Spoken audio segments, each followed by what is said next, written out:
All right, welcome. It is Wednesday, February 22nd.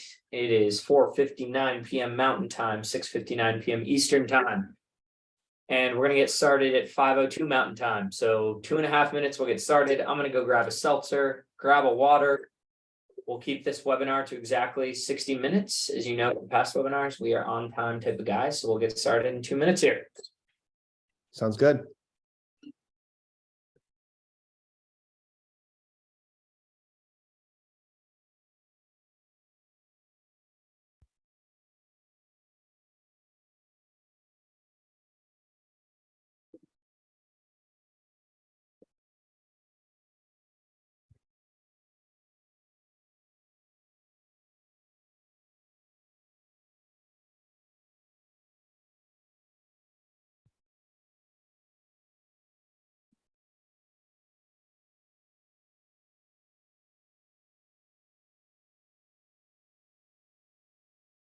All right, as we wait for a couple more minutes, let's do a test here. If you can see and hear me, and Larry, can you say something? Sure. How's everyone? And if you can see and hear Larry, can you put the number 3 in the chat? Excellent. Thank you, Leanne. Thank you, Pat. Thank you, Julia.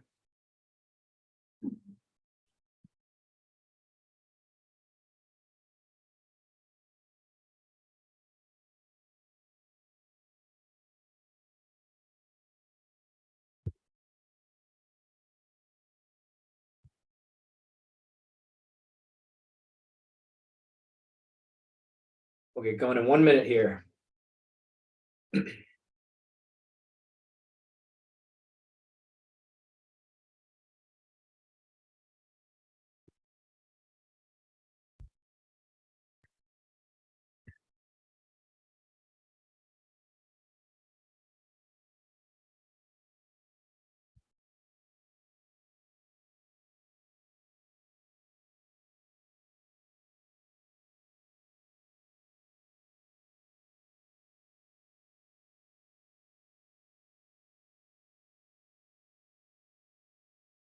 I see you have the same mic as me, Yeah, Yeti. It's really nice. it's really nice. I upgraded this year. Yeah. She might be my first webinar with it. So Audio quality is nice and crisp. yeah. Yeah. Excellent. It's good to hear.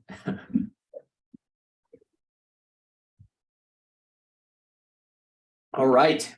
It is 5:02 Mountain Time, 7:02 Eastern Time. We're on type of guys, so we're going to get going. Welcome, everyone. Thanks for joining. My name is Jack Delehey. I'm the founder of collegeconsulting.us, formerly Delehey College Consulting. And I'm joined today by Larry Cheung, the legend Larry Cheung, who is the founder of Tigerway Prep. And we do these webinars every so often, whenever we feel like it's necessary. And I think this time of year, we certainly feel like it's necessary to help high school students and their parents. Now, we expect probably mostly parents on this call, but if you've got your teenager on the call, bonus points to you. What we're going to do today is I'll let Larry just give a brief introduction. He can even go over how we met for those of you who don't know. And then we're actually going to dive in. We're going to start out with kind of a roundtable. Larry and I both have some things that we want to discuss in terms of the current state of admissions.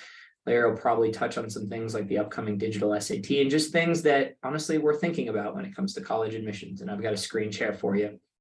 Then we'll open it up in the chat box and we'll just do a live Q&A.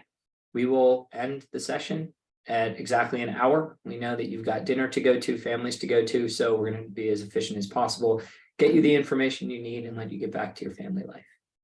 So that's it for the intro. Larry, why don't you tell our viewers here what's going on, who you are, and what your background is. Sounds great. Well, good evening, everyone. My name is Larry, and I'm the founder of Tigerway Prep here in Boston. So a little bit more about how Jack and I met is during the pandemic, a lot of educational programs had to move their entire business model online. And that's when Jack and I connected through an online educational circle where I learned that he did college planning, thoughtful college advising, and I provided standardized testing advice, SAT prep, and also academic coaching. So during the pandemic, we were able to help lots of students get higher SAT scores, improve their grades, even in a challenging learning environment. And over the years, I've seen Jack get a lot of his students with his guidance into many great colleges here in the US. And throughout time, some of Jack students have come to me for SAT prep, and we've taken a lot of students from that 1200 region on the exam into that 1400, 1500 region. But more importantly, I think the mutual mission that Jack and I share is we really want to see students grow and develop to become stronger people as they enter college and their profession, because we know that college can be very competitive, not just getting into college, but succeeding thereafter. And so we want to help students build a really great foundation for that. So I'm really excited to be on the webinar tonight with Jack. We'll talk to you guys about the digital SAT. We'll talk to you guys about any trends that we're seeing in college admissions. And hopefully this will be very helpful to you and your decision making. Absolutely. I love it. Well, thank you, Larry. I appreciate it. Let's start with you, right? We're now kind of seeing this next cycle of acceptances, rejection, and for students applying to college. We're also now kind of already gearing up for the next cycle, and that we've got this digital SAT coming. There's a lot of things that are changing. We've just kind of experienced our, third cycle of test optional. There's a lot going on. When people talk about like college admissions 5 years ago compared to now, there's a lot of differences, and we're seeing them right here in February of 2023. So there's a lot of places you can go, but what's on your mind right now with college admissions, and what are you seeing? So when I'm looking at the college admissions landscape, I'm going to talk about the academic piece, and then I'm going to talk about the standardized testing piece, because I know you probably would love to share your insight on the extracurriculars and the other holistic planning piece. So what I'm seeing, and parents, I think this would be really helpful to write down, is when it comes to grades and scores, one of the most important criteria that admission officers are looking at today is how difficult are the courses that your teen is taking, and how is your teen doing in the most challenging courses. So academically, that is one of the biggest considerations. So for instance, let's say you attend Weston High School. If you attend Weston High School and the school, let's say, offers 12 AP courses, what the college admission officers are going to do is they're going to look at your profile and see how many of those most challenging courses has your teen decided to challenge him or herself with. And then among those challenging classes, how is he or she doing? So I think that one of the questions that you might have for me and Jack once we get into Q&A, which I can answer right now, is what is better, right? Getting a really good grade in an honors class, or, for example, a B in an AP class. So on subtle questions like that, we would encourage parents to have their teens challenge themselves as best as possible, but at the same time, maintain the best possible grades. So my observation from this admission season is that A's are preferred to B's. So if a student has an A in an honors class, that is, in our program's opinion, better than a B in an AP class. Now, if there are differences in, like, a significant difference in tier of levels, let's say your school offers regular classes, honors, and then AP, well, then let's say an A in a regular class, okay, which is below honors, is probably equivalent to a B in an AP class. So that's something that you have to pay attention to too. Like, what tier are you in and how are you doing in that specific tier? But generally speaking, the principle is get the best possible grade in whatever tier that you're in, and that will serve you really well. So course rigor, how challenging is the course?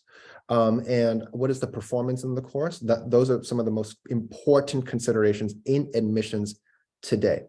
When I talk about standardized testing with parents, I speak with a lot of parents on a weekly basis. My program officer speaks with a lot of parents, and a lot of questions that we're getting is, with admissions having changed since the pandemic, and the SAT going from a paper-based test into a digital-based test in 2024, how do officers in the admissions office, how do they look at test scores? Like, how do they evaluate the student in the context of other accomplishments? And I want to give you some insight based on the data that we're seeing. What we understand about the SAT in this environment is this. We believe that if students are able to score in the 50th percentile of the incoming class, we largely think that that data point is going to be helpful for your student's application. So what I mean by that is every college on their freshman incoming class website, they're going to show you a box and whisker chart. Now, a box and whisker chart is essentially a dot plot that allows you to see the 25th percentile, the 50th percentile, and the 75th percentile of student scores coming in. And what we've seen, at least at Tigerway, is students who have a score in that 50th percentile region, it tends to help them in the process. After all, the data that they're showing you is the data of the incoming class. So if you have data aligned to the incoming class at the 50th percentile, which means it's the median, it's going to help you. If you have a score closer to the 75th percentile, then your student most likely will have scholarship opportunities. And that's valuable because, as you probably know, that's going to help you lower student debt. And because the interest rate environment today is not very favorable, you can lower the student debt and really prevent loans from compounding over time. That's something that we would highly encourage parents to do. Now, if the SAT score, say, is close to the 25th percentile, well, mathematically, that means that the student is entering the class where 75 out of 100 people in the incoming class had a higher reported score. Then we think that that data point starts to be less helpful in the process. So bottom line is, we would encourage parents to look at the box and whisker chart. Any score with the 50th percentile or higher tends to help in admissions. Now, a lot of parents might also be wondering, well, the schools, they have this written policy on the website, right? Our school is test optional. Feel free to submit the best possible data points. And I'm sure many parents might ask me about that. And I can answer that question up front. So the objective answer is that if that is the school's policy, that is indeed the school's policy. But let me give you a nuanced understanding of what it means based on the tier of schools. So here in the US, we have hundreds of colleges, hundreds. And I'm sure that you've read that certain smaller colleges in the US, because their endowment isn't as large, they have what we call sustainability issues from a financial standpoint. And so it is our prediction that there will be some colleges in the US that will cede its market share to the top 50. So schools such as Boston University, UCLA in California, University of Chicago, in Chicago, Northeastern here in Boston. We believe that the top 50 colleges and universities in the US, it's a macro trend. These top 50 schools in the US, they're going to get more applications year over year. And what that means is the admission rate for the top 50 is going to fall year over year, and it's going to get more competitive to get into these schools year over year. So objectively, we do think that if students want to increase this is a game of probabilities, right? Increase the probability of getting into a top 50 school, we don't think the SAT is as optional as it appears on university websites. However, if the ambition is to get into a top 100 school, right? Ranked 75, ranked 90, maybe 125, outside of the top 50 where admission rates are falling every single year, we do think that not submitting a test score probably won't hurt as much. So the answer really is nuanced. If you want to attend a nationally ranked school where, let's say, campus recruiting with the Fortune 500 is very, very strong, the SAT is absolutely an asset in the process. Same with the ACT.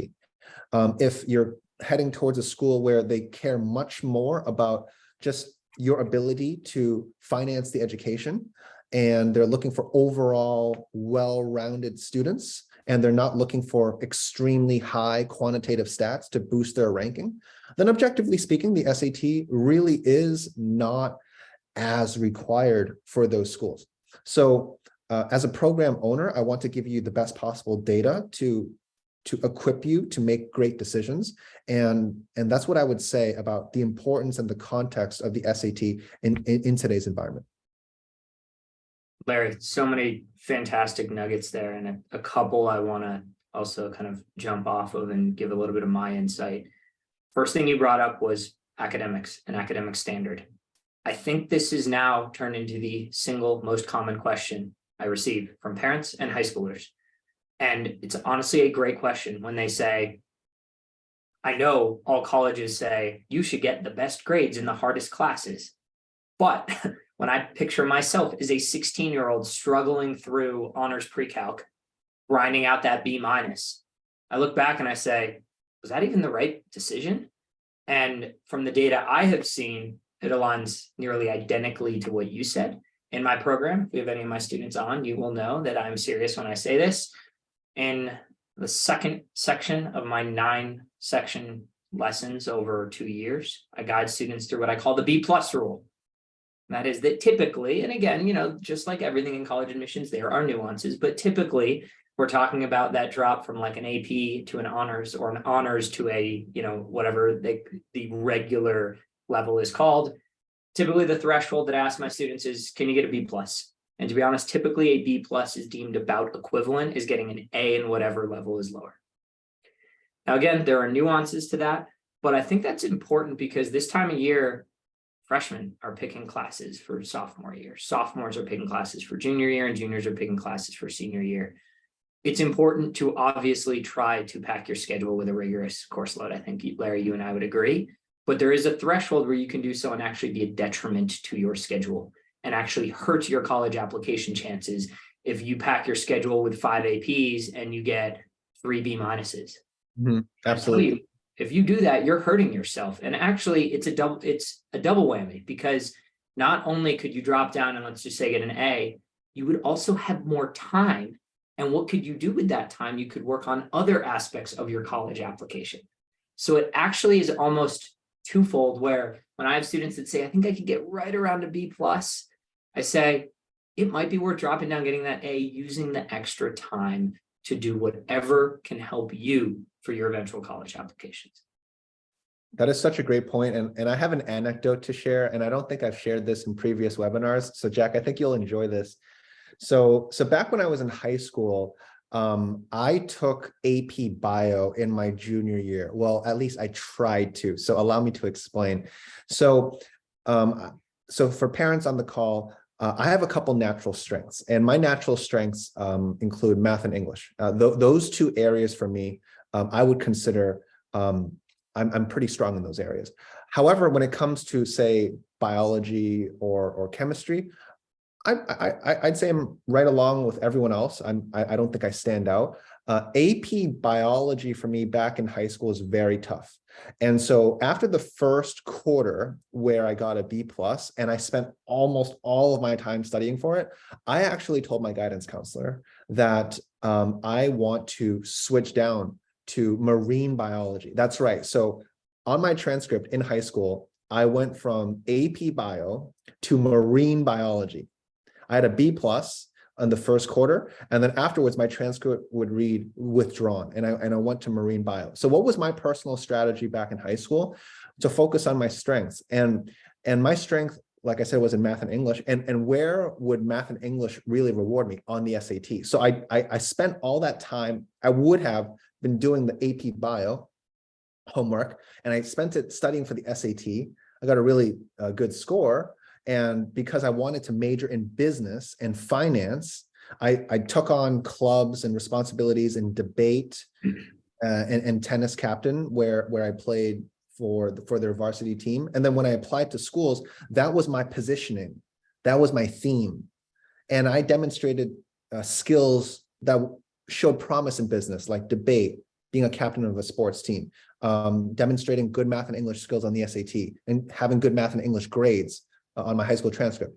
And I ended up getting into a lot of really great schools here in Boston, BC, BU, Northeastern. I ultimately went to Northeastern, but you can see here that dropping the AP course actually didn't hurt me. But had I, let's say, gone through all 4 quarters with B+ every single quarter, but then gotten a really subpar like SAT score, that might have hurt my chances at schools like Northeastern and BU. So it really depends on the student. But I think Jack and I can both agree that it's about positioning your profile so that it aligns with the theme that you want to share with admission officers. So back in high school, if I wanted to go to medical school in the future and I dropped out of AP Bio, that's a very bad sign. And I think Jack would agree.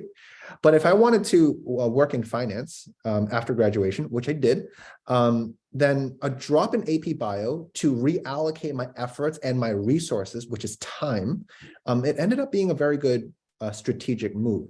And so I'm sure Jack probably has examples to share with you related to positioning and themes. Jack works with a lot of amazing students, and he gets a lot of his students into a lot of their top choices. Yeah, absolutely. Well, I appreciate it, Larry. And actually, it's interesting you say aligning your profile. This leads right into what has been on my mind with college admissions. So for those who are watching, I'm actually going to share my screen. This is a little sneak peek inside actually my full lesson, my full program. And I think it's important to share with you all today what I have seen as trends. So Larry, can you see my screen here? Overview of the 4 tiers of college admissions. Perfect. All right. So for those of you who have followed along with me, you've probably seen this before. I talk about this a lot. The 4 main categories of college admissions in order of importance. Number 1, your high school grades and the rigor of classes taken. Guess what? We just talked about that, right? And we talked about specifically this, the rigor and how to balance that. Second, your standardized test score. No person better to have on this webinar than you, Larry. I'm sure we'll answer some Q&A in a second about that. 3 is your college essays, and this is your personal statement plus your supplements. But what I want to highlight, and I would say this is the trend that I have seen, not just this year, but over the last probably like 5 years, is this category number 4. Now, this doesn't have an official name. I call it your story. You can look around and you'll find 10 different names for this. You can find extracurriculars, leadership activities, etc. But honestly, it's much more than that. It's about how you put together a full package that will go to admissions. And like you said, Larry, right, has this kind of theme that you want to present. Now, I'm going to give you some insights here. The first is, why is this growing in importance? Why? And here's some data. Larry and I are both data guys. So these are the admissions rates at some of the top schools in the country from the year 2000 to the year 2022. A couple that I'm going to highlight, right? Most people would say Harvard is the top school perhaps in the world. Dropped from 11% to 3%. Even a school like Cornell, which is Ivy League, was at one point almost 1/3 of every student was getting accepted. And that was just the year 2000. And now look at this, we're down to about 8%. If it has a little squiggly line, it's because it's an estimate. Some schools don't actually release their exact data. The point of this, though, is college admissions has changed drastically. And that's not even like a full generation, right? And so when you look at college admissions, and when I guide my students today in 2023, how to put themselves in the best position for success, the game has changed, all right? It used to be that if you had the grades and test scores that aligned with the thresholds that you could look up at Princeton, you were likely going to get accepted not that long ago. Now, if you have the grades and test scores, that just means your application gets passed to another review to get considered.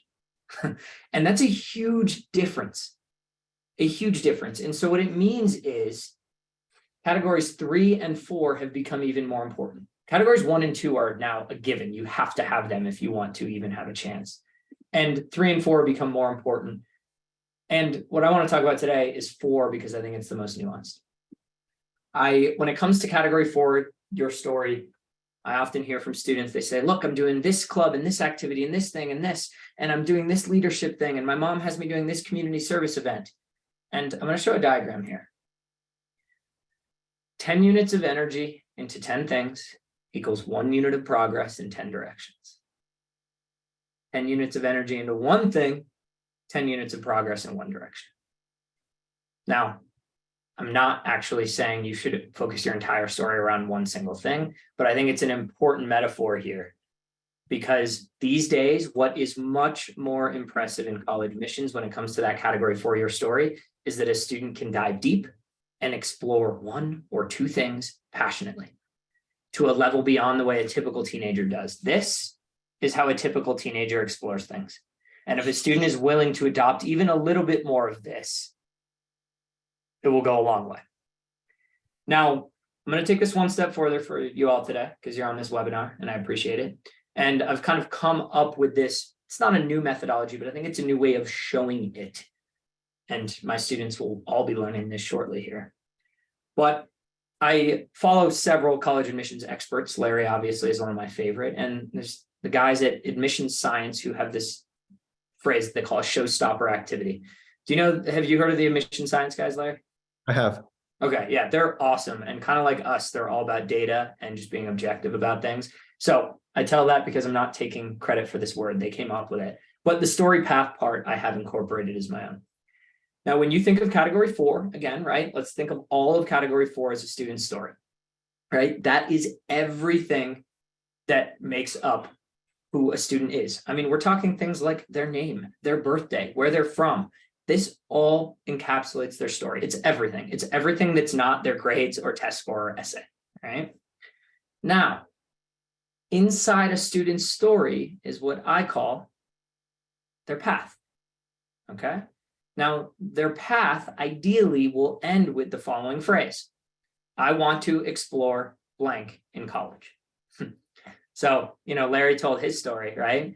And the reason why Larry was able to make that change with his, studies is because his path didn't necessarily involve a bunch of biology. And I bring this up because it's really helpful if in a student's freshman or sophomore year, they can start to think about what they might want to pursue in college.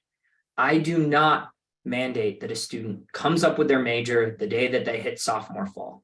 To me, there's part of that where you've got to know, and a student might not know, but they can at least think about it and they can at least have an idea of maybe I want to do this thing, or maybe this thing, or maybe this thing. And it kind of is all in this area of study because having that path allows you to work backwards. I'll give a very easy example here. Now, again, this is going to be easy. For some students, it's harder, but here's a super easy example, right? If a student says, here's my story, this is everything about me. Now, inside my path is I want to be a doctor. Well, then the actual path for college is I want to study pre-med in college. If that is the end of the path, now work backwards. What activities, keeping in mind this, okay? So I'm not talking about 10 things. I'm talking about a handful. What activities can align with that end goal? You want to be pre-med? Show me what can you do in high school, whether it's the classes you take or the activities you participate in, or even some entrepreneurial style project you invent on your own that has something to do with your learning of the medical field that align with that path, because that is what allows you, when Stanford is at a 4% acceptance rate, to have a shot. You don't have this, no shot. I don't care if you're valedictorian and have a 36 on your ACT. 96% of students at Stanford are getting rejected. They're looking for a way to reject you. So this is becoming increasingly important to identify that path. Now, guess what? Some students will be like, well, that's not really fair. I'm not quite sure. To an extent, I agree. I applied to Vanderbilt completely undecided. I had no idea what I wanted to do and I got in. But I got to be matter of fact with people. It was 2010. It's 2023. Things have changed. And if I applied in the same manner I did in 2010 to Vanderbilt today, and I applied today, I don't think I'm getting in because I did not have a clear enough path. I didn't.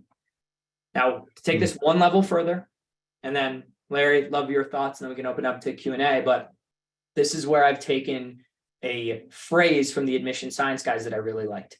I had this phrase that I used forever called different is greater than difficult. Different is greater than difficult, how to stand out. And I've been using it in my program for years. You can ask if any of my students are in here in the chat. You can say, yes, I've done the exercise. And that exercise in my program is helping students discover is what the admissions guys call a showstopper activity. This is an activity that is unique, that is interesting, that perhaps is even inspiring, it's an activity that makes admissions go, wow. And ideally, it falls inside that path. If you can accomplish these 3 circles like this, you are putting yourself in the best position for success when you're dealing with this. If you can't, right, and you don't have a clear story, path, showstopper activity, and by the way, the showstopper activity is obviously like the big one, but you will have other smaller red dots in here, right, that align with kind of your other activities that might not be so wowing and so impressive, but they align with your path. But the point is, I think even understanding this concept, it's becoming more important. And I don't see at the top 50 schools it becoming less important. In fact, I continue to see this becoming more and more important as we are dealing with trends like this. Now, before I kick it over to you, Larry, and then we'll do Q&A, I do have to bring up a certain one item here. And I'm going to stop sharing my screen. And that is that I think it's really important to think of the end goal in mind, and not just the end goal of like, what's your showstopper activity? Think of the end goal from a parental perspective, what you want to do to help your high schooler. I will be the first to say, attempting or like pushing forward to try to apply to as many top 50 schools as you can is not the right solution for every student. And so a lot of the tips that Larry and I give are what I think are the most elite college planning tips out there. I just shared a screen with half the Ivy League on it and gave you insight into how you can give yourself a chance. But that's not a fit for every student. So if you're a parent on here and I think it's important that you assess that, because the last thing I want you to do is overwhelm your child with things like this. If, like Larry said, for a lot of good reasons, applying to Stanford isn't on the radar. And that's quite all right. And I think that that's where Larry and I get along really well, is we like to push the boundaries of college admissions, come up with the most elite tactics. But I think we're at least both very aware that pushing it on every student is not the right play. Definitely. Yeah. Can we show the parents the 4 pillars? I really like that. Oh yeah. That was such a great slide. And I have a couple things to share, and then we can go to Q&A. So parents, Jack's specialty is pillars, tiers 3 and 4. My program helps with tiers 1 and 2. So even though Tigerway does do standardized testing, we also have a lot of great private coaches that help with high school coursework and high school grades. And I wanted to share some observations based on what Jack said. So when my private coaches are working with students, say in their bio classes, their pre-calc classes, and their English classes, our coaches also try to assess like what the students are doing from an extracurricular standpoint.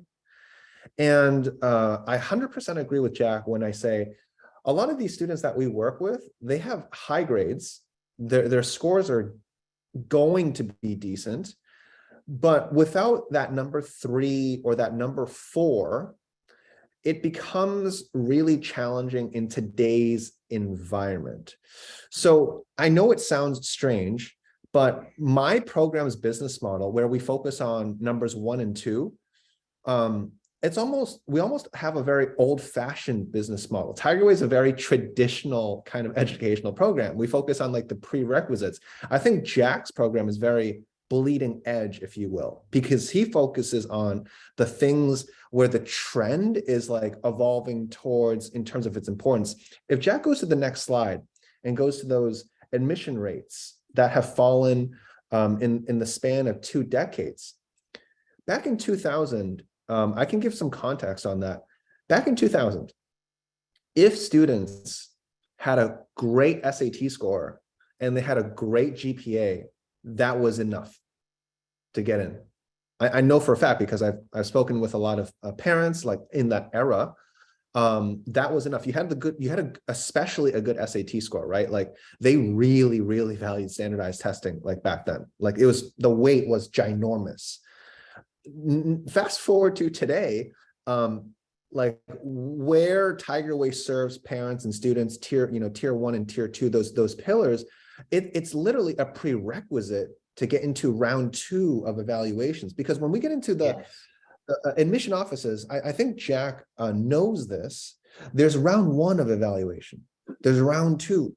Sometimes there's even round 3, perhaps at the most like borderline scenarios, there could be like a round 4. These admission officers are literally debating about candidates of who to accept and who to potentially waitlist. Anyone who That wants book to is, know more, anyone who wants I to have, know more about the rounds of college admissions, who gets in and why, deep dive inside the doors, you can learn about those many rounds of college admission. yeah, I have that book on my shelf too. It's a great read.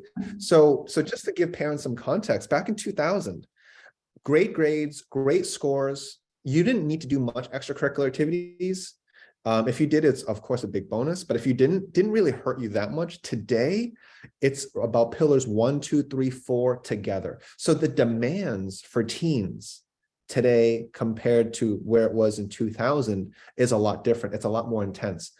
Jack and I sometimes think that the environment today has created the potential for some teenagers' mental health to be impacted. And we want to be fully aware of this situation, right? Like the students who want to get into these schools, just think about it.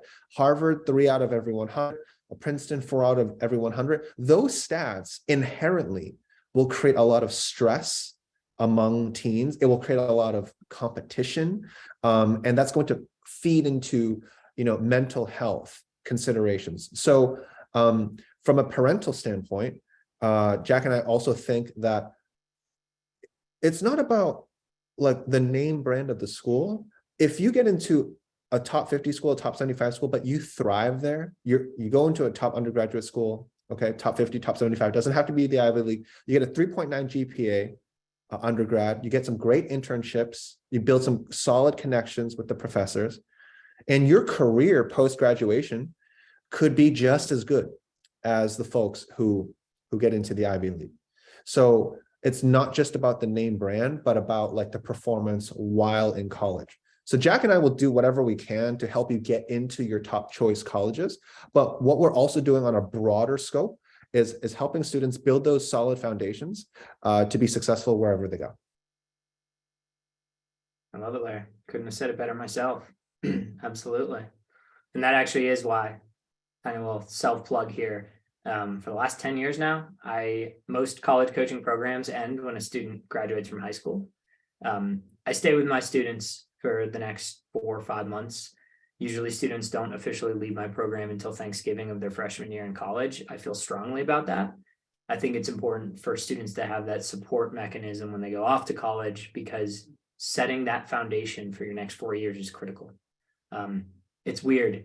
College can seem like to a high schooler the end and the end goal, but really it's just the start of their entire adult life. And I think when, having that strong foundation in college is super important. Excellent. So let's do this. Q&A time. I think that was really good. I hope some parents enjoyed that. Again, that's our recent thoughts on what's going on in college, and it's always changing. So I think part of the reason I really like doing these with Larry is we actually enjoy being on top of what's going on in college admissions. With all that, we'll make a live Q&A now. If you have a question, just type it in the chat box. Type your question in the chat box. I can't guarantee we'll be able to get to everyone, but we'll just go through it as they come in. So if you have a question, type it in the chat box. If it involves Larry, he'll answer it. If it involves me, I'll answer it. If it involves both of us, we'll tag team answer it. So feel free to type your questions in the chat box. I think I allowed it. Yeah, everyone can type. We have a bunch of 3s in there. And if there are no questions, I don't know, we'll stare at each other in our eyes and then say goodbye. I have to imagine, given what we just talked about, there've got to be a lot of questions, no?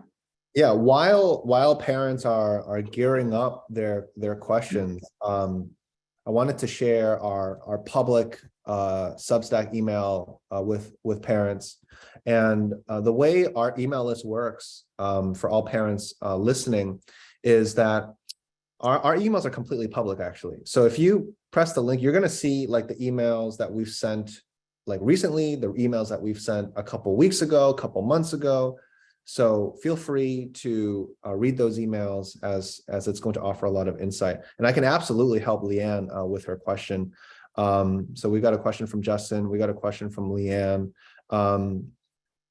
What I can do is I can answer Leanne's question first. If you give me screen sharing ability, Jack, I can share some insights with the parents. I love it. I will do so. What I'm going to do as I'm giving you screen sharing is I'm going to respond to Justin's question. How should a student decide between the SAT and ACT? This is a great question, Justin. And I've got some insights here as I'll get you sharing responsibility, Larry. Here is my answer. I strongly encourage all students, if they can, to get a baseline score for the SAT and a baseline score for the ACT. I actually think Larry and I on a previous webinar briefly talked about this, but in 13 years of doing this, seeing like over 150 students, I'd say it's about 50-50 in terms of preference that I've seen. But what's crazy is I'd say a strong majority have a strong affinity towards one test or the other. They're pretty different. The ACT has an entire science section that the SAT doesn't have. And as you know, Justin, we're going to get into a digital SAT, which is a whole thing that Larry will answer. So my strong recommendation, get a baseline score of each test, compare the two scores. You can use something like a concordance table to compare the two scores, and whichever test your child prefers, or honestly scores better on, and ideally that's the same, is what I would go all in on studying. So if you're saying, okay, how do I get a baseline score? My favorite option, sign up and take 2 real live actual tests. It doesn't matter if you score poorly, you have score choice, you don't have to submit it, but there's no better way to get a baseline understanding in a real testing environment than doing that. Other options are you can certainly go onto College Board, ACT, and get actual practice tests that you can take. All right, let's see. Screen sharing. There we go. Multiple panelists can share. There you go. Okay, so what I'm going to do is I'm going to share some information on the digital SAT so that the parents can see the difference. So let me open that up on my side and I will share my screen in just a second. So I'm going to open it up here and minimize this and then share my screen. Okay, can you see my screen okay, Jack? Can you see? I can. Okay, so I'm going to walk parents through some questions actually. And I think this will be very helpful. The beauty of Substack is that my email is literally public. So I'm going to send it in the chat if you guys want to follow along, it's up to you. Okay, at Tigerway, we have already assessed the question format difference between the upcoming exam and the current exam. And the good news is that the differences on math are very subtle. They're very, very subtle. We can go through math format changes in future webinars. Jack and I can do that. What I wanted to do today is give you an example of how English questions are changing, because that's truly different. So if you have a pen and paper, you can quickly write this down. Here's the big picture concept of today's format. Today, we have a reading comprehension section where students have 5 passages, and every passage associates with 10, 11 questions. So 5 passages, each passage associates with 10, 11 questions. The new format is very different. Rather than 1 passage, 10 questions, students are going to have passage, question, different passage, different question, and then over, and then over, and then over again. So as you can see, the model, the format completely changes where you have many different passages and then many different questions. So we actually at Tigerway have done a little bit of statistical testing on students, like what they prefer. And what we mean by that is we've given some of our students some practice questions on today's format, obviously, and also the future format, which is what I have on the screen. And then we collected data on what students found harder or easier. And the outcome might surprise you. So you might want to note somewhere mentally or in your notes that some students found the new test, the new digital test coming out in 2024, they found that easier. but others, they found it harder. So what that means is whether this new format will be easier or more difficult for your teen is actually really dependent on how they focus. So some people, let's say they enjoy reading something, digesting it, answering something, reading something, digesting it, and then answering it, they're going to perform better on this new format. But for people who can't really like multitask and switch between one topic to another and then to another and then to another, this new reading format is going to be a challenge. If we take a look at some of these questions, and we're not going to, for example, like turn this into like an SAT class, but I want to show you the nature of these questions. Look at this question, asks for the function, the purpose, right? Look at this question here. It asks, how would this author think about what this author said in this line? Believe it or not, these two questions are very similar to the current format. The difference is that in the future, students will have to read many different passages across many different topics. Today, it's literature, it's history, it's science. And we would estimate at Tigerway that 60% of the reading passages are science. Going forward, the diversity of the topics will be much more spread out. So if you think about it like a pie chart, there's going to be many different slices from many different topics: humanities,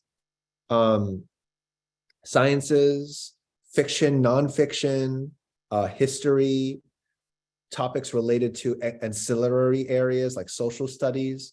And so if students are broad readers, they're going to perform better on the new test. If students are deep readers, okay, like let's say they prefer books, okay, because book is deep, right? But you can't read like 100 books a year because not a lot of students have time to do that. They're going to perform better on today's format. So depending on that person's thought process, this new format could play to their strengths, or it could be more challenging. So hopefully that answers your question, Leanne. And in future webinars, I can walk through some math areas, but those differences in math are quite subtle. So we can save that for another time. I love it, Larry. It's awesome. And I think that actually in and of itself will help answer several questions. I'll just briefly run through here. And if you need to share your screen again, you can. Pat asks, why are these admissions numbers so much lower? I think he's referring to the chart that I showed. Is enrollment lower? Or here's my opinion. I think it's actually a lot of factors. Everything from population is growing.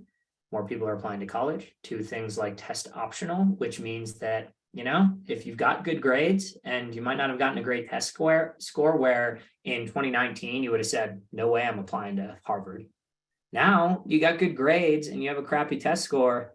You can say, well, I just won't submit my test score and I got a shot. And guess what? They're not wrong.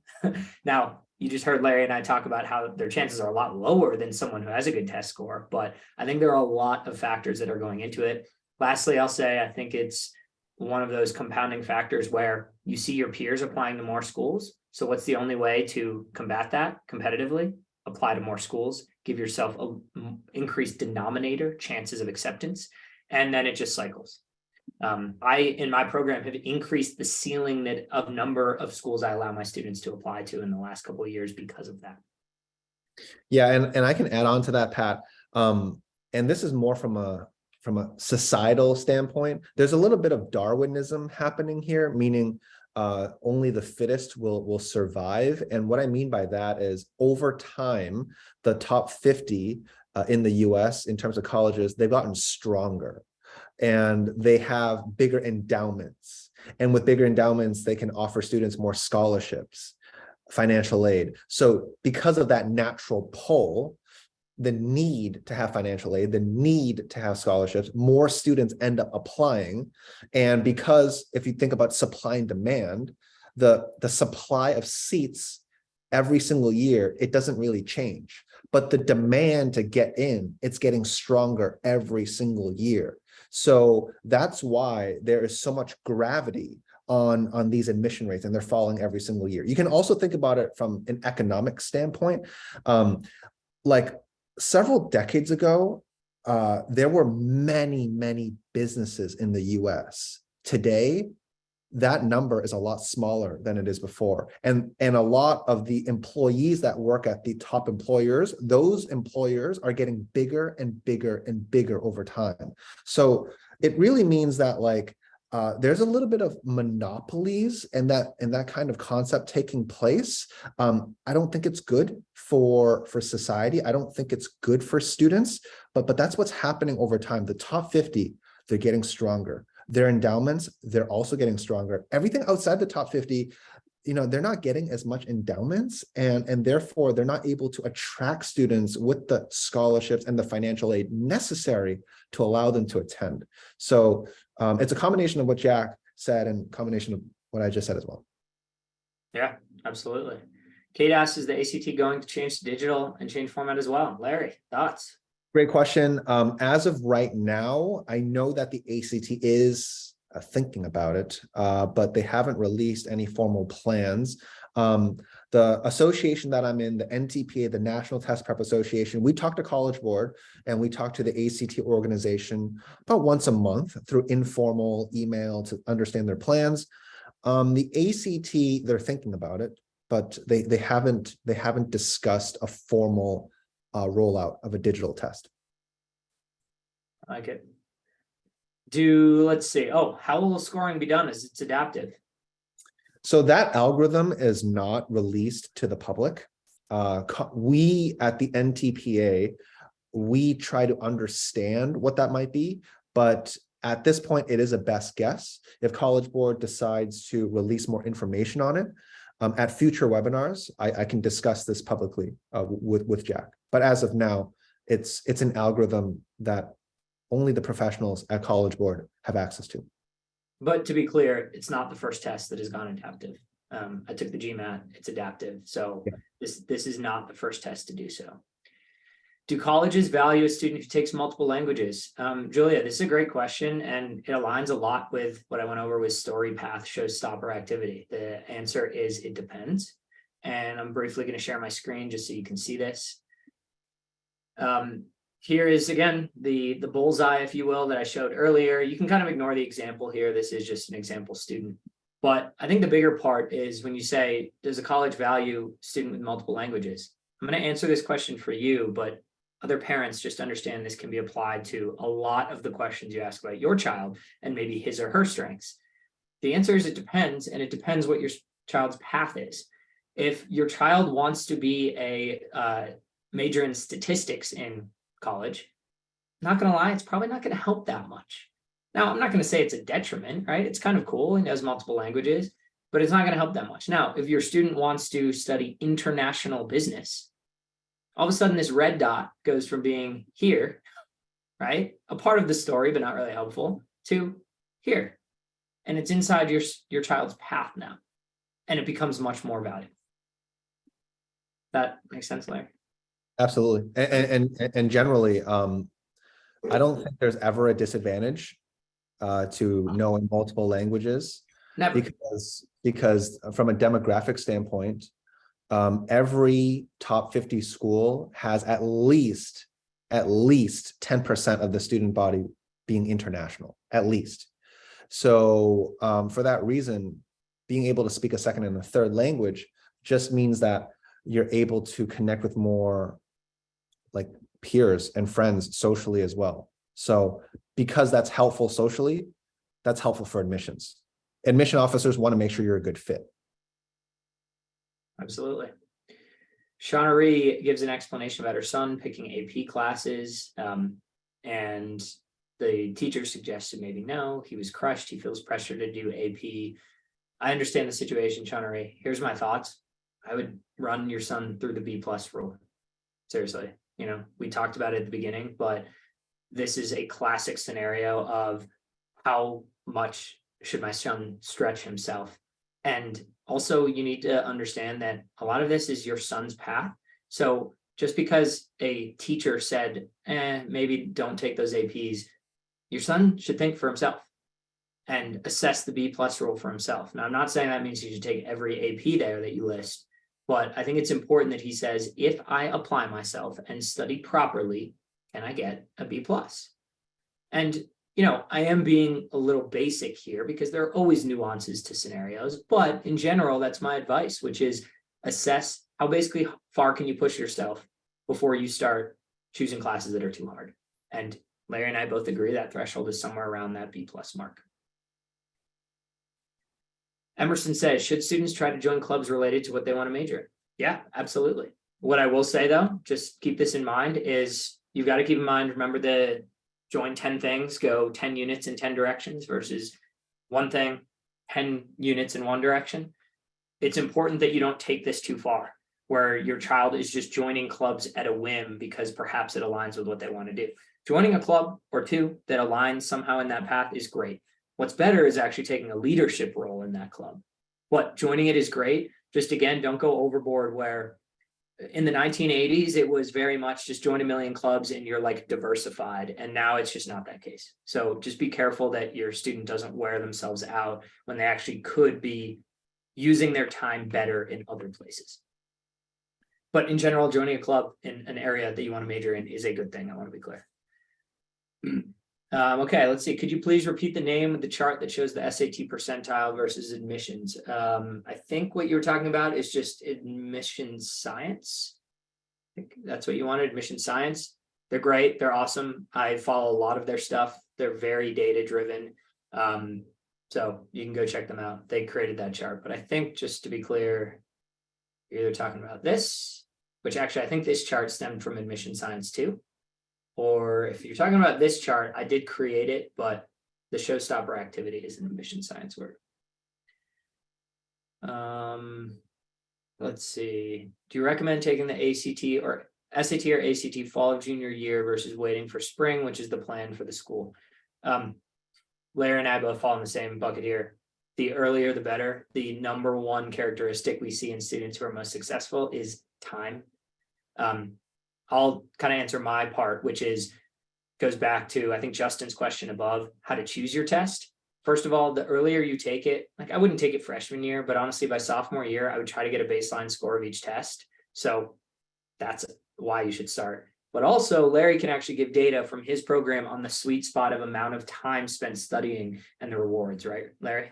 Right. So generally speaking, we have seen that teenagers who spend about 9 to 12 months preparing for the SAT, they're going to reach their peak performance. So students, let's say they start preparing sophomore year, they're most likely going to get their optimal score sometime in junior year. So whether you take it in the fall or you take it in the spring, that's totally a personal decision. But it's about starting earlier in sophomore year so that you have the flexibility to take it in the fall or the spring. It really doesn't matter as long as you accomplish the goal of getting into that 50th percentile of the incoming class or hopefully better so that you can get scholarships. Yep, absolutely. And again, to be clear, I know Larry follows this trend as well, but typically my minimum these days threshold to submit your score is the 25th percentile. It seems that, and again, this is only based on 3 years of data. So when parents say, how do you not know? It's because test optional hasn't been around that long. But it seems as if you submit a score below the 25th percentile, typically I would say that's a detriment to your application. Anything above the 50 percentile, I would say, is certainly helping your application. And in that 25 to 50%, it seems like, honestly, it won't do much, but I would probably lean towards submitting because it just gives more data points. Right. Another example that can help parents envision this is, let's say that the parents on the call today are hiring managers at the company where they work or the small business that they own. Let's say you are reviewing like 10, 15 resumes this evening. And every single resume, you require people to have a GPA, right? And you have, let's say, applicant 1 through 10, and they've got 3.6 GPA, 3.7, 3.8, 3.6, 3.7, 3.8, and then suddenly 3.3. You see? And so the moment that person falls out of that range, you're thinking, oh, that's interesting. Like that kind of is not the direction I'm looking for. Obviously, if you get 3.6, 3.7, 3.8 all the time, and then you get 3.9, you're like, oh, wow, that's a high number. But then you see 3.3 and you're like, huh, well, the story better make up for it, because if it doesn't, I'm not interviewing this person, right? So you can think of it from the shoes of, let's say you're a hiring manager, okay, of a Fortune 500, or your own small business, and you're evaluating people, and you see a number far below an expected range. You can think for yourselves how you would anticipate that. Admission officers are human beings. They are simply people involved in a process that has parallels to many other processes, like hiring. So and so this process is really no different. And just to add on to that, I love it. You said officers are human beings. I use that exact phrase because ultimately, college admissions is subjective. I love to tell everyone here that you hit these objective benchmarks and you get in, you don't, you're not. That's how it works, by the way, in some countries, not in the United States. And again, this book, Who Gets In and Why, there will be parts of this, parents, that you will really enjoy. I'm warning you, there will be parts that you will not enjoy. Does a deep dive into college admissions, the good, the bad, everything in between. It will do a deep dive into how Amherst's class gets taken up by 40% of their class is just filled with athletes. And so when it comes then for a normal student, they only have about half the seats remaining. Because guess what? They have to fill a football team. I just bring this up because, again, there's this human element to it. There are some factors that just aren't going to end up being objective. And anyway, I do recommend this book. You can see I've read it a lot and taken a lot of notes on it.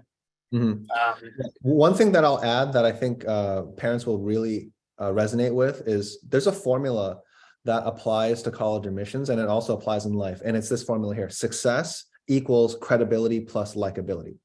Okay. Success is really two components: credibility plus likability. What do I mean by that? Credibility, that is the pillars 1 and 2 we talked about, right? The grades and the scores. If you don't have the grades and the scores, you don't really have a credible application. Okay.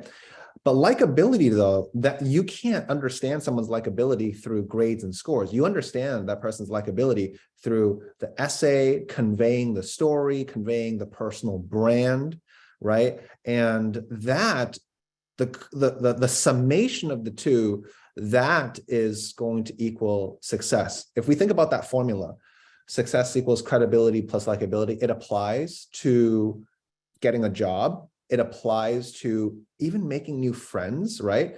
Let's say you are brand new in the college environment or post-graduation in a brand new city. If you've got credibility and you've got likability, you're making lots of new friends, and you can get any job that you want, and you can get into the college that you want. So that's the formula that I would reference when thinking about the big picture. I like that. As you can all see, there's a lot of ways that you can relate college admissions to a lot of other things. Now, here's what we're going to do. So we're at exactly the 60-minute mark on the dot. For anyone who is on this call, and yes, your attendance is marked because you signed up for it, you'll get a recording. So if you have to go, because I said it would be 60 minutes, you can go. I will email you a recording out tomorrow. For those that want to stay, Larry, if you've got another 15 minutes, I can go another 15, and then actually I've got to run. But I figure what we'll do is we'll kind of rapid fire go through some of these. But again, as a reminder, if you're on this and you said, Jack, you promised an hour, don't worry, you'll get the recording. So let's keep going here. If a student cannot find any interest in clubs offered by a school, thank you, Hannah, by the way, is it okay to find extracurriculars completely outside the school and online? Absolutely. Right? I use this phrase often. It is how you tell your story. And this relates a lot to what Larry just said about even job interviews and success equals likability. And there are components to this where you need to realize that it's your story, or in this case, your child's story. And searching for those opportunities, if they're not offered in your high school, is something you should absolutely do. On top of that, by the way, doing something like that is different, and different stands out. So for all those reasons, I absolutely agree. If you're going to go that route and put in that effort, though, my recommendation, have it align with your child's path. Remember the 3 circles? Because if you're just going to pick some extracurricular that doesn't align with that path, really, to me, the cost of spending all that time finding this extracurricular that isn't even offered by your school probably is too high. Versus if it aligns with your child's path, that might be worth going down that Any info? Okay, digital SAT. Yes, you already went through that. I guess it's just they're asking like, how would you study differently? I mean, Yeah. you want to add some insights there? Sure. So if we think about it, the test is online, and that means a person's consumption should be spent online. So there are many ways for teenagers to consume information. There's YouTube, which is long form content. Then there's TikTok, which is short form content. This exam requires a person to focus. So my suggestion would be to have teenagers to consume long form content, to be able to read online, learn well online. That's the kind of environment that a person should be in to get ready for this test. Obviously, pen and paper still work really well traditionally, but the world is changing, the world is evolving. And so the ability to consume well online is going to be the habits that create the foundation to do well on the new digital SAT. So rather than spend time on short form content like TikTok, which we do think sometimes can be harmful for attention spans, we think that YouTube, especially the educational content on YouTube, can be highly beneficial for a person's ability to learn online. I like it. I like it. Let's see. This is actually a good one, Larry. Leanne, this is a good question. The National Merit Scholarship question. Yeah, that's a great question. Yeah, Yes. I'll let you take that. Yeah, so ACT test takers don't get national merit scholarships. So the question is like, why bother, right? Well, in some states, such as Georgia, if you have a certain ACT score, like let's say 28 or 30, you immediately get like a scholarship at one of the state schools.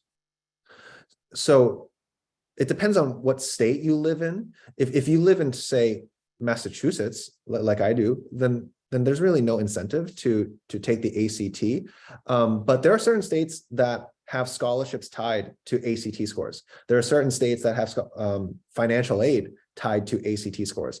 So that's why the ACT is prevalent in some states.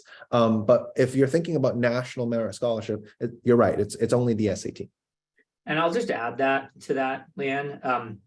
What Larry said is absolutely accurate, but right, you have to weigh as a parent the pros and cons. If the ACT is the better test for your child, and if you follow my advice and you get a baseline score of each, and your child scores significantly better on the ACT, then you obviously have to weigh the pros and cons there, right? Pros of taking the SAT are you get considered for national merit scholarship.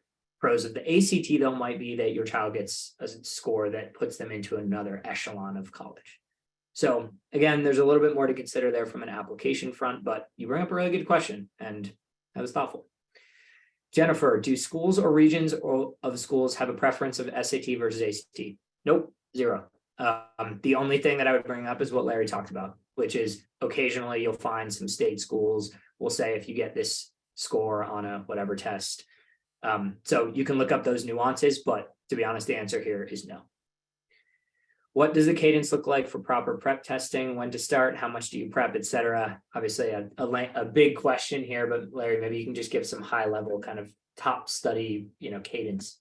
Yeah, so we have found that teenagers, the sweet spot is about 6 to 9 months of intensive focus studying. When to start? I think sophomore year is a good timeline. Junior year is fine too. I think seniors, it's a little bit too late. Freshmen who are advanced, they can start. Freshmen who have, let's say, a foundation where they need to build onto it a little bit should wait until sophomore year. At Tigerway, we have one-on-one coaching and group coaching. Over time, I'm starting to see that one-on-one coaching has stronger effects than group coaching. So there's self-study, there's one-on-one coaching, there's group coaching, right? Even though I run group coaching, I think that a lot of my private coaches, they're able to get results for students faster with stronger engagement. So if any parent here ends up having a call with me, I would have my program officer push you towards private coaching. I'm seeing better results on the private coaching side. Like it. I like it. Let's see, since SAT is optional now, will it make a difference if you don't submit the scores? I recommend actually, I'm going to send out the recording, listen back Yeah. to what we talked about in the first kind of If you 20 missed minutes. it. Yeah. I think that'll be really, really helpful instead of us just reiterating here. Yep. JC says, if your child isn't a good test taker and they know that most of the schools they'll be applying to are test blind or test optional, would it be wise to skip and spend extra time instead on their extracurriculars studying for more rigorous classes? This is a really good question, and unfortunately, this is a subjective answer, right? Because I don't know like how bad of a test taker your child is. I also don't know how debilitating it'll be to things like their confidence, right? If they continue to score poorly. So that's hard to answer. My recommendation to my students as a blanket statement is at least get a baseline score of each test before just committing to all that. But every year I have a handful of students that do that. They score poorly. And then I do have that conversation very early on where I say, we live in a test optional world these days, you're done. And to see like the relief on those couple students' faces is powerful.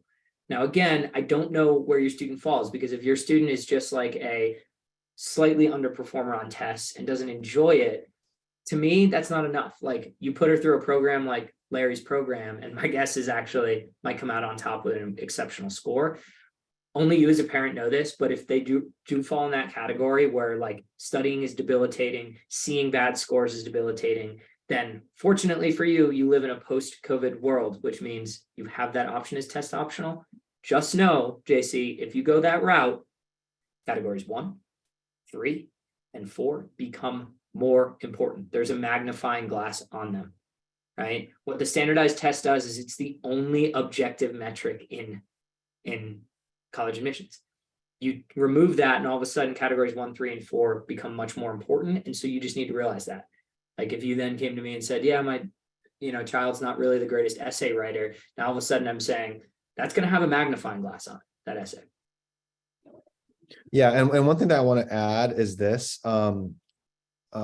If your teen wants to work in certain professions, such as Wall Street, finance, venture capital, private equity, a lot of those companies do ask for your SAT scores, even though you took it as a teenager. So if a person went test optional and they never took the test and they want to get into those careers, well, you don't have one of the data points that they're looking at. So obviously that doesn't apply to every profession, but there are some professions that value certain characteristics from a person's profile. So the more quantitative fields, some in STEM, some in finance, they look at those points, and if you have a good score, it at least reduces the skepticism that you can't handle the work. Yep, absolutely. JC also says, can you please give some examples of showstopper activities? Absolutely, JC, I'm going to do 2 things. I'll briefly describe a couple of examples of my students, my actual students, but I'm also, JC, putting a link in the chat right here. This is to the admission science page. I get no referral, anything, but I think they do a really good job of describing it and showing examples on their page if you scroll below, so you can really see what a showstopper activity is all about. In my program, I'll give you one example. Like I had a student who wanted to be a math major, all right? Now, he also happened to be very interested in fantasy football. So his showstopper activity, and at the time, I did not call it that, okay? But his showstopper activity was that he, for 2 years, showed his data, his analysis on picking his own fantasy football lineups. He put that into a blog, and then he put the link to that blog into his application. That is a showstopper activity. It aligned with his path. He wanted to be a math major anyway. It aligned with his passion. He liked fantasy football. And as you can imagine, how many high schoolers across the country are showing multiple years worth of data optimizing fantasy football lineups? Now, again, if you're like, well, that's cool, but that's one example. How can you come up with one for my child? I recommend check out the link that I provided. Also, my students have done a lot of these over the years, and this is before I called it a showstopper activity. I just called it something that would help your application. So you can always shoot me an email if you want more examples. I have dozens of them. All right, let's see here. We've got, okay, we're actually getting through this. Let's see. Justin asked a really good question here, Larry, and I'm actually interested in your answer because I don't know. How do you define the top 50 colleges? There's so many rankings. Curious what your reference is. So US News World and Reports will have several categories. I'm looking at the national US list. So the national schools. So there's a ranking list for liberal arts, there's ranking list for business, tech, right? Computer science. I'm looking at national. If you look at the national list, that's what I'm referring to. Yep. And again, to be clear, we're not saying that those are the best or the best for your child. Yeah, we're But- definitely. But when we talk about rankings, like in the way that we are, that's also where I'm looking. And US News and World Report also has another identification for the liberal arts colleges, et cetera. Okay, let's see. I think we're getting close here. Any talk whether Chat GPT will possibly lead to schools de-emphasizing? I've heard nothing. I don't know. I've heard nothing so far. Yeah. And I would say the answer is, I'd say the answer is no, because I have actually used ChatGPT to try to write some essays, and you can tell that the language is not really written by a high school teen. So it's believe it or not, AI is really powerful, but you can't, at least not yet, replicate a person's human voice through a computer generated message. At this moment in time, it's still not yet possible. Yep. All right, let's see. Gabrielle, really good question. Larry, I'm interested in your thoughts because I'm starting to hit it with my sophomores, right? It's this spot where it's like, do you take the paper test and know that you're going to eventually hit the digital test? So this question, just so everyone knows, only applies to current sophomores. Anyone who's not a current sophomore, this doesn't apply to you, because if you're younger, you're going to be all SAT digital. If you're older, you're all SAT paper. So it's this one sliver grade. Larry, what's your recommendation on like how to balance that with like taking it? One of the biggest difference between the two exams is the format. That's it. In terms of skills, the foundational knowledge, what I just showed you earlier on the English question, right? It's drawn from the current format, just broken out into a different format. So I would encourage sophomores to develop a very strong foundation, develop the skills necessary to be successful on today's format. Because if you are successful in today's format, there's going to be a high correlation to be successful on the future format. I would be shocked, absolutely shocked, if someone did very well on the paper format, but did very poorly on the digital format. That is not an outcome that I would bet on. In other words, betting that someone is going to do well on the SAT and do very poorly on the ACT is not a good bet to have, because those two exams, while the format is different, they test more or less the same skills. So if you spend the time to build up those skills in math and English, it's really only a matter of format. So the final message for sophomores is build up your foundation in math, in English, read well, write well, learn how to problem solve in a time-constrained environment. You're going to be fine in both formats. Yep, I totally agree. And that's what I told my students. I said, you're not wasting time by like studying on the paper format. You're not. It's the same material. It's just a different format. So if students feel like, oh, well, I took 2 tests and like I was almost done, that will help you on the digital. What was the name of the book, Shannon? I put it in the chat for you. Put the link. Todd brings up, how do you suggest a story when child's key interests are soccer and independently producing music? So don't fall within a normal structure or distinct output to gauge quality, like first chair and band. It's a good question, Todd. Here's what I'll say. Eventually your child has to choose a college major, right? And I understand that when your child is a sophomore in high school, that's hard. What I'm going to say is eventually they have to. And so if you go back to, what I presented in the start, can you get into college just completely undecided with no path? Yes, you can. Is it harder? Yes, it is. And so I would push your child to think about it. And I know it might sound silly, but in my exercise in my program, I ask my students to do one thing. I say, turn your phone off, sit for 10 minutes and think about what you want to major in. Now that you might say like, it's that basic. Here's the thing. I never once in my high school career spent 10 minutes doing that. And I think if I had, I would have come up with some revelations. Now, in your child's case, right, does that end up being that he wants to utilize his musical talents? Does it mean that, oh, he's a soccer player, so he actually wants to major in like sports management? Or is it something completely different? I don't know. So you got your work cut out for you, Todd. But what I will say is trying to encourage your child to say, hey, you can't graduate from college without a college major. What at this stage do you think that could be? Will just help get those juices flowing. Yeah. One thing to add to that is, even if a person is undecided, as long as they are spending time in a way that is nurturing skills and nurturing a passion and a commitment towards something, that in itself creates value. And that is a good story to tell in the admissions process, even if your son or daughter is undecided. Yeah. Yeah. And Todd, I hear what you're saying.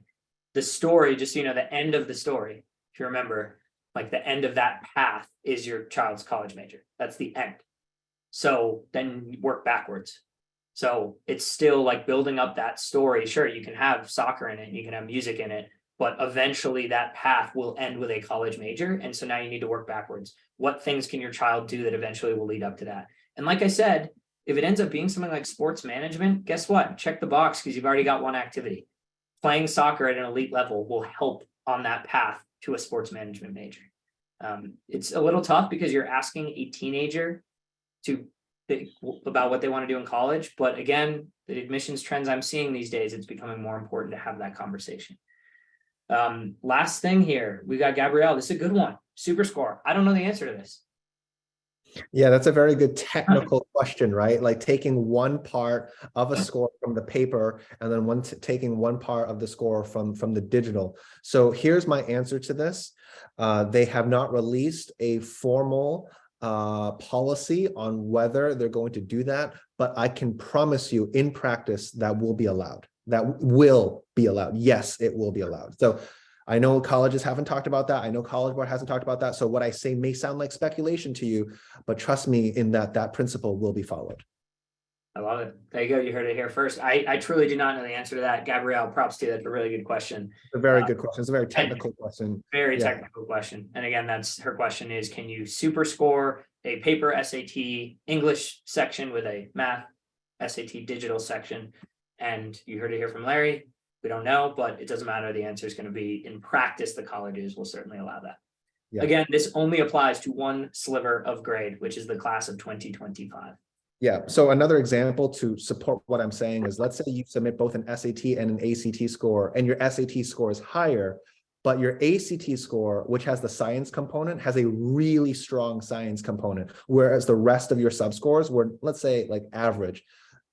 Like, it would be silly to think that the admission officers would not pick up on that. So if you have a really strong subscore on the ACT, even if the composite score on the ACT is lower than the SAT, they're going to be able to see that, and they're going to consider that as a part of the application. Especially helpful if you want to study STEM. Absolutely. All right. Well, we got through them all. That was awesome. Thank you, everyone who came out and joined. This was fun. It's always great to be joined by the great mind of Larry Cheung. For those of you who are interested, here is a great looking photo of Larry at his window, Tigerway Prep. Here I am, founder of collegeconsulting.us. This is us. You can reach out to us at any time. Our emails actually should be in the invite, but we really love doing this. I hope you appreciated it. If you have any follow-up questions, you can feel free to email. You can follow Larry on his Substack. You can go to my website, collegeconsulting.us, and you can sign up for my blog. I release blogs every week as well.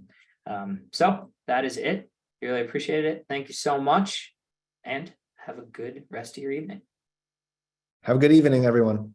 All right. Thanks, everybody. Bye-bye. Bye-bye.